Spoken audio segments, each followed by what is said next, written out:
Hey, it's Coach Chris. I know you're itching to crush your endurance goals in 2026, whether you're a triathlete or a runner. We have limited spots available for one-on-one coaching, where you'll get a fully personalized training plan, metabolic testing, and direct support from our expert coaching team. What's new this year is the launch of our racing and development teams, built for competitive triathletes who want expert strategy, coaching, and support to qualify for worlds, land on the podium, and race faster than ever. So join us for our open house on Monday, November 3rd at 6 p.m. Eastern Time to get the inside scoop on the selection and application process and coaching perks. Register today and take the next step towards your fastest season yet. Check out the link in the show notes. Let's get to the show. All right, welcome back to the Find Your Edge podcast. I am your host, Coach Chris Newport, and today I have Hilary Topper here, an acclaimed author, triathlete. I cannot wait to get into this conversation. So welcome to the show, Hilary. Thank you so much, Chris, for having me. Yes, so you just came out with a new book. So let's brag on it. First of all, hold it up, show it off, because this thing, look at that guy. S. So unlocking the Bible. right? Yes, unlocking the triathlon. But honestly, so she sent me the PDF version. It's a really easy read. It might look intimidating by the size of it. 353 pages, I think, officially. Yeah, which is awesome. But I'm definitely sending this to all of my friends who are thinking about triathlon. So, and this is your fourth book, right? Yeah, this is my fourth book. My first two were focused on social media. You know, I had a public relations firm for about 30 years. That's kind of how it all transpired. Do you want me to just get right into it? Yes. So yes, take it away. So I had a public relations firm for over 30 years, and I guess about maybe 10 years ago, I started feeling like I was working my butt off to feed my staff, to feed my family, to feed my feed my parents at the time, they were alive. And it was just too much. I couldn't, I got to the point where I was like, you know what? Enough is enough. The clients are calling, blah, blah, blah. They want this, it's nothing is ever good enough, right? Like when you're working in the public relations field, you get them in the New York Times and then they're like, oh, what did you do for me lately? That's not good enough. I want to be on Good Morning America or whatever, right? So anyway, so at that point, I said, you know what? I'm getting heavy. I gained a lot of weight. Decided to join a gym for the first time in my life. And I joined a gym, a New York sports club. And I hired a personal trainer, and the trainer said to me, go warm up on the treadmill. Well, little did he know that I never was in a gym before, so I didn't know how to use the treadmill. So I asked this woman next to me who's running, and she's like sweating, dripping sweat, and she says to me, I said to her, could you help me? And she stopped what she was doing. She did help me, which was really super nice. I mean, now I would never, but at the time I had no idea what the protocol was, what was right, what was wrong, anyway, so I started, that was really my first time on a treadmill, and I started to slowly run a little bit on the treadmill, and eventually I decided to take it outside. And in the meantime, I meet this woman from a woman's group, and she says to me, we're all in the PTA and all this. And she said to me, oh, you're a runner? Oh, let's run together. She had just run the New York City Marathon. And I was like, I don't know. I don't think you're going to want to run with me. I'm a beginner. I don't even know what I'm doing. She's like, don't worry. We'll be fine. So we start running together on the Long Beach Boardwalk. It's about a 2.1 mile in each direction. So it's like 4.2. And we start to do that once a week.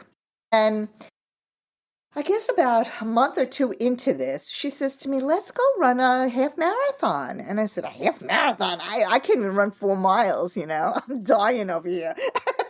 So anyway, so we started, we did our first 5K together, our 10K together, and then we've eventually did the half marathon. But it wasn't until, I guess, we were doing all of these racecations together, me and this woman. And she said to me at some point during the Brooklyn half marathon, I don't want to do this anymore. I'm done with running events. This is too long. It's too much. I don't want to do it. So I said to her, I had just been to Fort Myers, Sanibel. I was one of the original Google Glass Explorers. It was like a augmented reality, kind of like the Meta glasses that they have today, but it was Google. And anyway, so I go to Fort Myers, Sanibel, and the tourism woman says to me, Oh, you've got to try this triathlon. You're a runner. Oh, you would love this. So I tell my friends, oh, there's a triathlon in Captiva and let's do it. It should be really fun. Little did I know I had to learn how to swim and ride a bike, and I barely knew how to run. So it was all a learning curve for me. I'm the type of person that throughout my whole entire life, I never did anything athletic until the last, 10, 12 years. That was it. Like nothing. So this was completely new.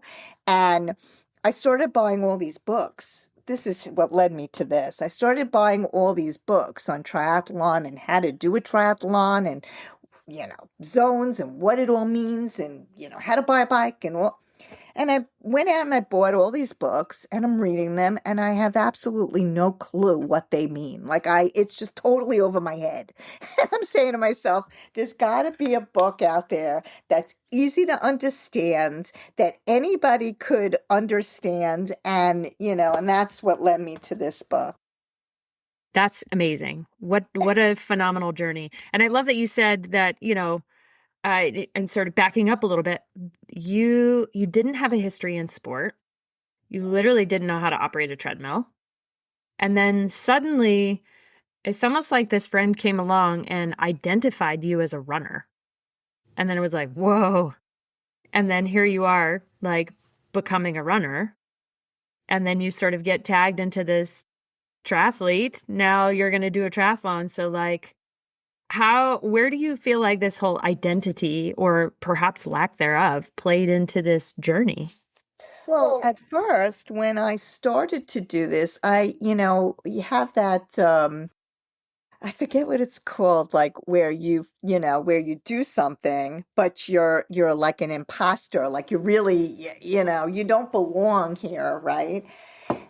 But when I did my first triathlon in Captiva, I actually felt like I did belong. Like I loved it so much. It was like, for me, it was just the best experience. And then I like signed up for another triathlon right away. That's how much I loved it. And then that first year, like right after that first year, I signed up for so many back to back to back to back. 'Cause I just couldn't get enough of it. What I loved most was that everybody's welcome, you know, and and it doesn't matter how old you are.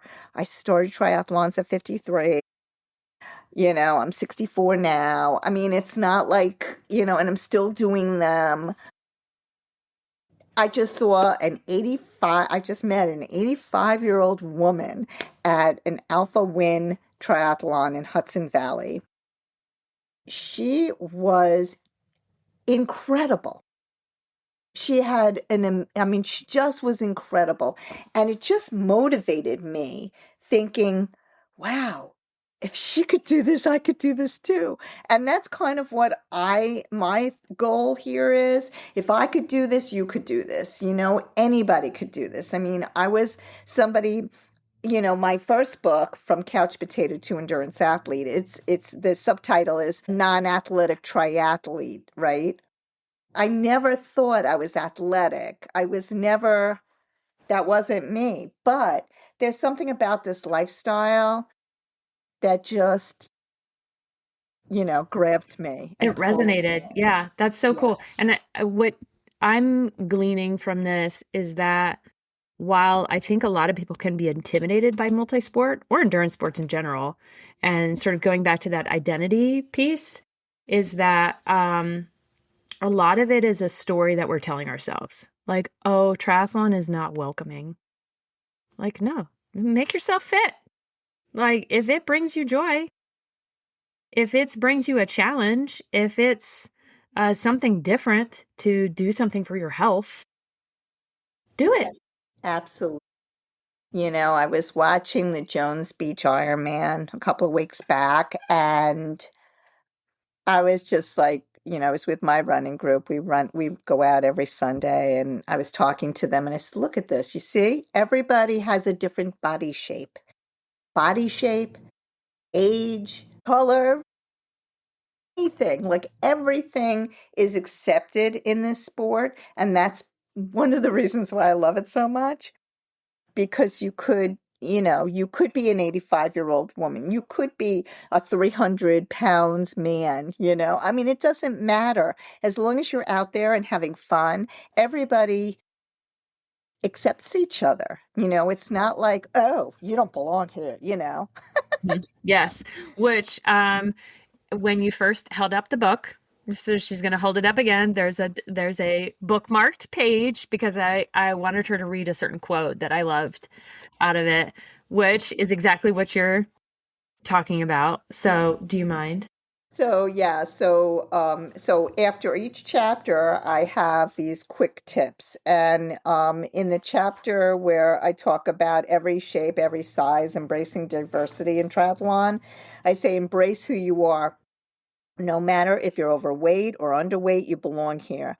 They're all body types in triathlon. Don't be ashamed or embarrassed. We are one big family, and I really feel like that's true. Yeah. That just like gave me the warm fuzzies. I love it, because you don't have to be the fastest and the greatest, it's just okay to be out there. And even if you come in last place, like, so what? Other people are sitting on the couch. Hmm. Yeah. I mean, it's no small feat to do a triathlon. I think there needs to be a level of respect there, but to your point, it doesn't matter what size or shape you are or how old you are. You just have to have the willingness to try, right? And just get out there. Okay, so how long have you been, how long has it officially been? We're at the end of the season. How long has it officially been since you've been doing triathlons? So it's just about almost 12 years. Yeah. I got so into it. Like you, I became certified, in USA Triathlon and USMS swim coach and RRCA run coach and Wowza open water coach. I just like keep getting these certifications because I love it so much. And it's just something that I want to know as much as I can. And there's always something new. Yes, that's also what I love about it. The challenge of how many different variables there are and how our physiology is all just so unique and how one thing may work for some people doesn't necessarily work for the others. So it's like the endless problem solving. That's what I Exactly. love about it. Yeah. So, but it can all be fun. Can all be fun. And it's also, to me, it's life, because things go wrong in life, right? Like that I think I talked about that in this book as well. I think I talked about it, I know, in my From Couch Potato book, how things happen, spontaneous. I mean, just things just happen and you have no control over it. And you have to accept that because sometimes you don't have control. So focus on what you can control. Like that's what I really want people to take away from this. Which, speaking of things you can't control, I think you had a somewhat recent, or you definitely got injured at some point. Was this recent or not recent? I've had so many injuries. Yes. So talk about that, because do we all have to like be in perfect health to do multi-sport or just endurance sports in Oh my general to goodness, have the no. lifestyle, right?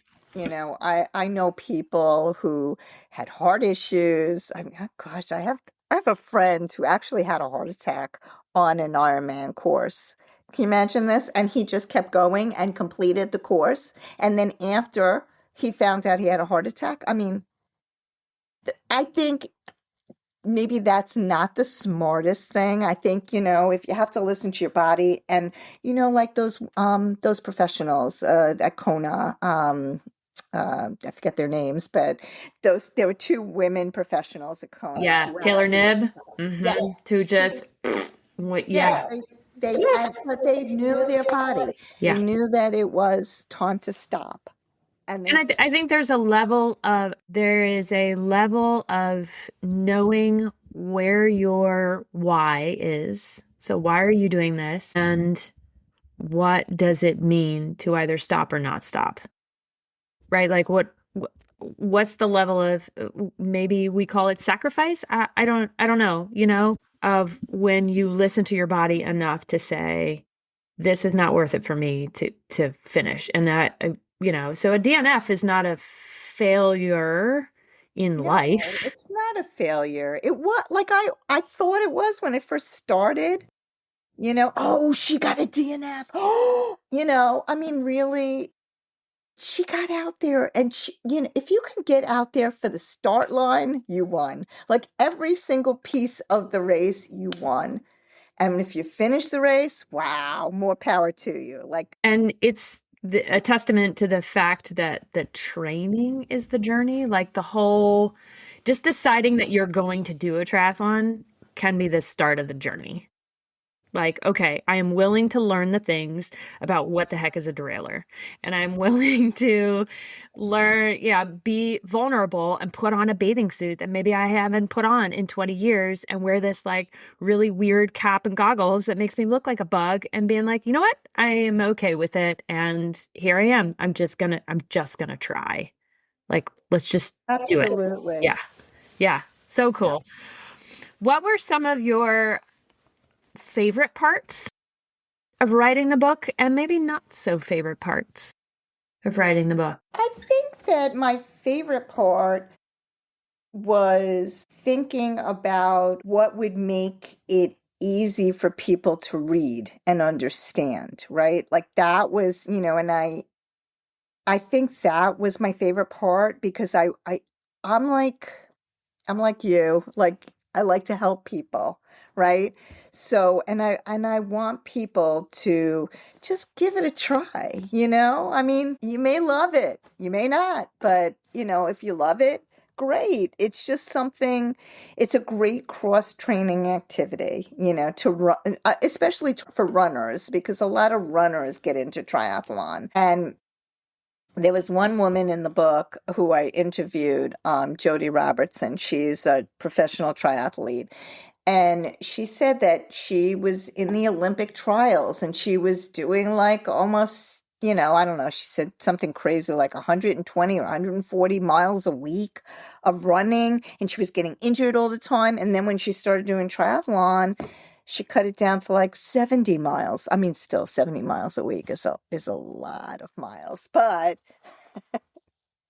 I mean, and she said she was getting injured less, which I totally believe. I mean, there's something about swimming. Now, I was again not a swimmer. I wasn't a runner, I wasn't a cyclist, but I think swimming for most is the hardest part. For me, for some crazy reason, I embraced it and I would say that that's the thing that I love most about the sport is swimming. I actually just wrote yet another book. It's at the publisher now, and it's specifically for people to help them get in the open water and feel comfortable and all of that. But it just, I don't know. I lost my train of thought. I mean, it's a testament to the fact that we just like love talking about the sport and want people to get inspired and into it. So I totally get that. Okay. So now what's the hard part about either writing a book in general or specifically writing about this topic? I think writing in general, or even writing about this topic, it doesn't really make a difference, but the editing process, and just keep going over and over and over each and every paragraph and sentence. And Yeah.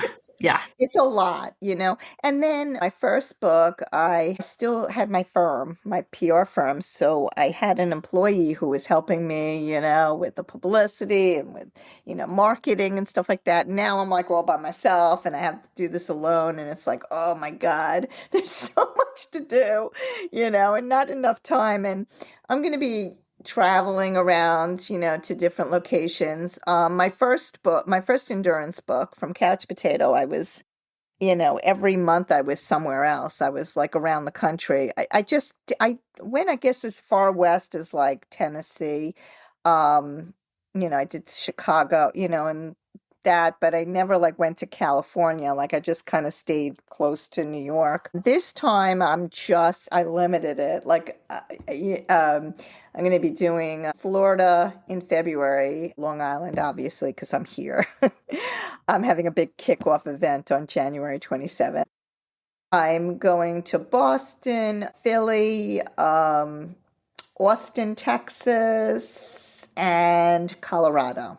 Colorado, I found was like a big hotspot for runners and triathlons. So, that made sense. And it, did really well the last time I went there. Yes. I mean, and you can't miss the scenery, right? Like, Gorgeous. yeah. Gorgeous. So cool. My cousin was like, okay, she lives there, which makes it, helpful. And she said to me, oh, let's go to Iron Springs. It's like these natural hot springs there. I'm like, yeah, I'm in.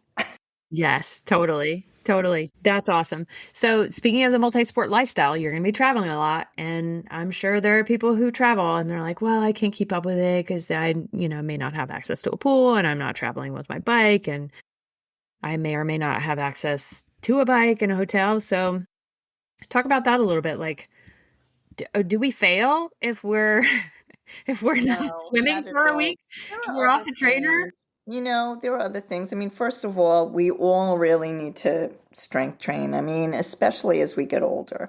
As we get older, you lose muscle mass and it's important, right? So, and maybe that's even more important sometimes than the actual endurance stuff. I mean, just to train and to, get your muscles strong. So there's usually a gym at these places, and I always, bring like a band or two with me, You can always run.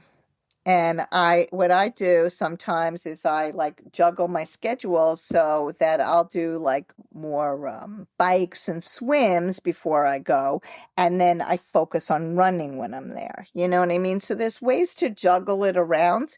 I think the hardest part for people to get into this sport is to figure out their schedule and how they could fit it all in, right? For me, I learned pretty quick that getting it in the morning was the only time for me because otherwise I can't.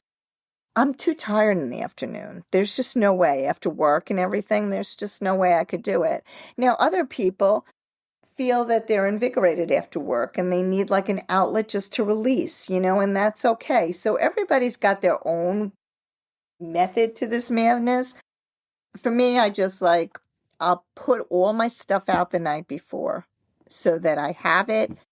Coffee's ready. Get my clothes on, drink my coffee, look at the social media, see if anybody sent me messages, and then I'm out the door. And I'm usually out the door at like, depending on the time of year. In the summer, I'm out the door by 4:30, 5 o'clock. In the winter, I'm out the door, a little later because of this, the sun. I mean, it's still dark when I'm out there, but it's Yeah. not, it's starting to get light. Yeah. And then I see the beautiful sunrise, and it's like, oh, Uh, this energy is amazing. yes, that is such a treat, especially if 4:30 is giving anybody hives right now, like it is lovely to see that sunrise and to be rewarded with that in a way. And then I know you talked a lot about like community and groups. Are you out training with people or are you just like one of those that I'm just doing it on my own, or is it maybe a combination? It's a combination for me. I do have a group that I train with, and I have my running group, and then, when we go open water swimming, there's a spot. We're so blessed, really. We are so blessed living here on Long Island. There's a spot at Tobay Beach, and you got to get there before the beach opens because we all are not residents of this particular community, but we get there early, and there's always somebody to swim with. And even if you're swimming alone, you're still out there with people. It's not like you're alone. You're always with somebody. There's always somebody there. So it's nice. And, we stop at the marina, everybody's chats. We stop at the Bouncy, everybody chats, so it's fun. And then cycling, sometimes I have a cycling buddy, and he's much faster than I am. So I kind of like start with him and then say, okay, we'll see you later. Yeah, and you talk about that a lot in the book in terms of like community and friends and finding people to keep you engaged. Because, we're always thinking about, at least I'm always thinking about longevity. How can we get people moving, whether it be swim, bike, run, or just bike, or just run, or strength train, or whatever? How can we get people moving and get them social? And so, I know so many people are like, oh, I'm introverted, I'd rather train by myself. Well, let's do a fun No, thing together. it definitely makes a difference. Like even with my running group, where we go very, very slow. It's more of a social group than anything. It really is. And we do the run walk. So I was trained by Jeff Galloway. He actually coached me for the New York City Marathon. And then I became a program director, and I was with that group for a while before I got my certification with Roadrunners Club. Anyway, so we do the run walk together, and we always go out with the slowest person. So no matter what, I mean, and the funny thing is that I've got people who are running like 7-minute mile to 16-minute mile, and we all run together. Somebody said, "Oh, you run together?" Like we're going to slow down. Yeah, it doesn't hurt you to slow down. And then after what we do is we usually go out for breakfast, and it's just a great way to like end the week and relax. And I'll tell you, I mean, I feel like my best friends are friends that I met through triathlon training and through running. I would have to 100% agree with that. And, there are people that I met when I first started in the sport, and I still keep in touch with them, and they're like my besties. And there's just something about sharing a common value of health and wellness that just makes it work. Right? And, it's like triathlon becomes your tribe. And how cool is that we have people to lean on who aren't sugarcoating anything. We're doing hard things, but also sometimes life doesn't go the way we plan, and there are injuries and there are ups and downs, and there's things to get through, and burnout and all that kind of stuff, that those people are there to support you. Absolutely, without a doubt. Like after, my sister had a brain aneurysm a few years ago, and it was traumatic. I mean, it was like one of these horror stories that you hear about that you can't even imagine that anybody's ever been through, right? Like she collapsed, she was in a coma for 3 weeks, and then, went into palliative care, and she passed away. So during that time, I was absolute complete mess. I mean, here's my best friend, but the people in the group really helped me to overcome this. I mean, not overcome, I'll never overcome it because I'm always thinking about her, but they helped me to get back to me. They were there for me.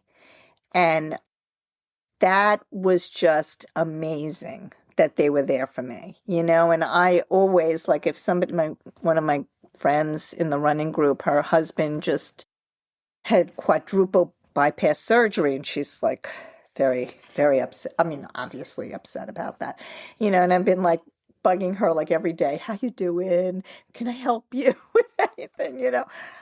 I want to be there for her. She was there for me, like that. Like that's the kind of relationships that you have with these people. And it's just so incredibly special.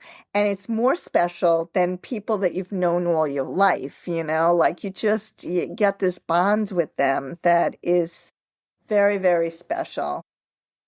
Yes, whether it's talking about supporting you through the death of a loved one or some sort of health crisis, or on a lighter note, telling them that their bike shorts are too thin to be appropriate anymore, right? That's what I love about the communities. You've got that, but like both ends of the spectrum, right? It's Like true. It's bringing true. out the supportive and generous side of people, but also like, let's have a laugh every once in a while. And believe me, there are things that, you just can't even believe happen. Just this is crazy. I was training at Hofstra. I teach there. It's a university on Long Island. I'm swimming along, and all these lifeguards are looking at me. I'm like, what is going on? Why are they looking at me? Like I'm thinking, oh, my stroke must be really good, or yeah, I don't know what's going on, right? And then I get to the turn, to the wall, and I turn around and I feel like there's so much water on my chest. My boob was like sticking out of my bathing suit. I couldn't understand what was going on. And here I was like, oh, of course. That you just made their day. I'm out of here. I was like, I'm out of here. I'm not coming back for a while. Hopefully they Oh don't my remember gosh. me. That's, yeah, it happens. Crazy. Like, silly things like that. But I bet your group got a kick out of that. Did you Yes, tell them they did. that? Oh my Oh, they goodness. loved it. That is so funny. Oh, the things that happen to us. That's amazing. Okay, so now we talked about the fun and the warm side of multi-sport, but then there's the part that maybe we don't want to talk about so much, like what happens when you get burned out. So like when we came on the call, we were talking about like, oh, I was gonna do this bike ride this morning. So talk about that a little bit Yeah. about how you're Yeah. feeling, how this season went, how you're feeling, and how is this a normal experience to have? It actually is a normal experience to have after a long season. I mean, my season started in May, and I had about a half a dozen triathlons, and then I had two open water events. One which went from Fire Island to Bayshore. It was a 5.5-mile swim, and then I did the Mackinac Island swim, which is an 8.2-mile swim around the island of Mackinac.